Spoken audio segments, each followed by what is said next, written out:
What would it look like if girls were seen and heard? What would it look like if girls' life experience and wisdom were honored? If the girls with the most barriers to their future no longer had anything holding them back? Who am I to think that any of this is up to me? It would look like the Dolores Barr Weaver Policy Center. The Dolores Barr Weaver Policy Center lifts up the voices of girls. We are in the community, in homes, in schools, and courthouses, sitting where girls sit and seeing what they see.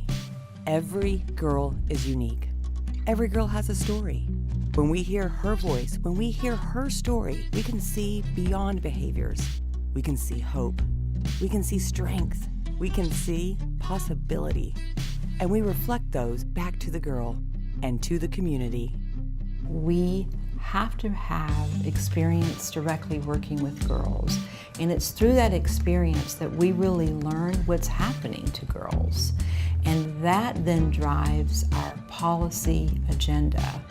And what people are not always aware of is how much public policy can either negatively or positively impact the life of a young woman. It all starts with research.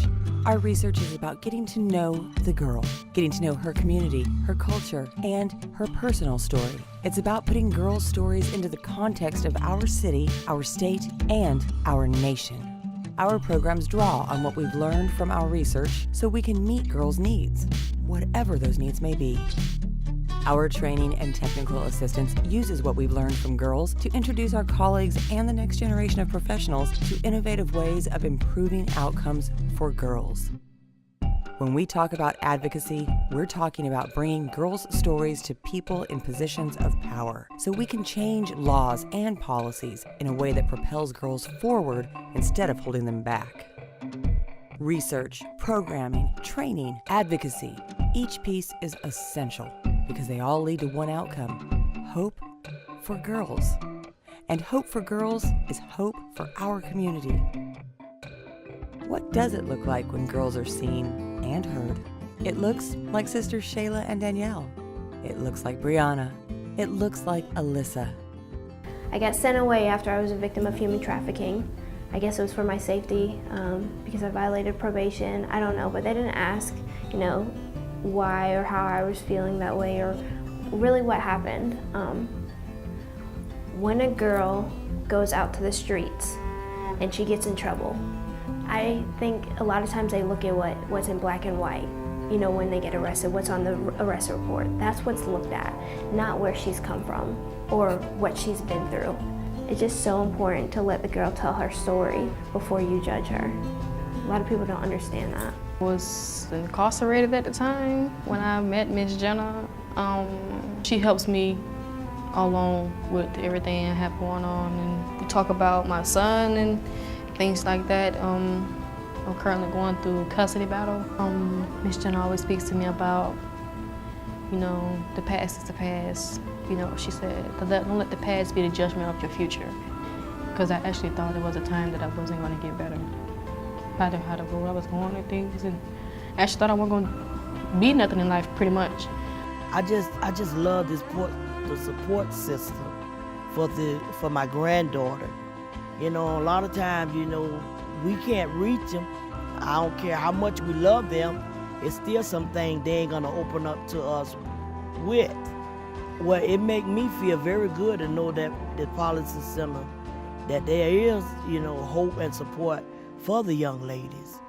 I don't want any girl to feel how I felt when I was 16, 15, 14. I want them to know that they have value, they have worth, they're beautiful. I didn't know that, and I know with the help of the Policy Center that I will get to that point. These are the voices we hear when we develop our programs and advocate for fairness in laws and policies. These are the voices that guide our efforts to create better laws and develop training for people across the service network who come into contact with the girls. Sisters Shayla and Danielle have dreams for their futures, but youthful mistakes may stand in the way. I want to get commissioned as a Marine Corps officer and then become a pilot and go to flight school and then serve at least for 10 years and then try to become an astronaut. That's my goal.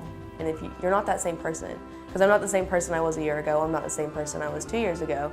So I don't feel like something that I did when I was 13 years old or 14 should affect me when I'm a grown adult. You make stupid decisions when you're young. Like I'm, gosh, a totally different person, and I just would hate to see that my mistakes from a long time ago are still holding me back.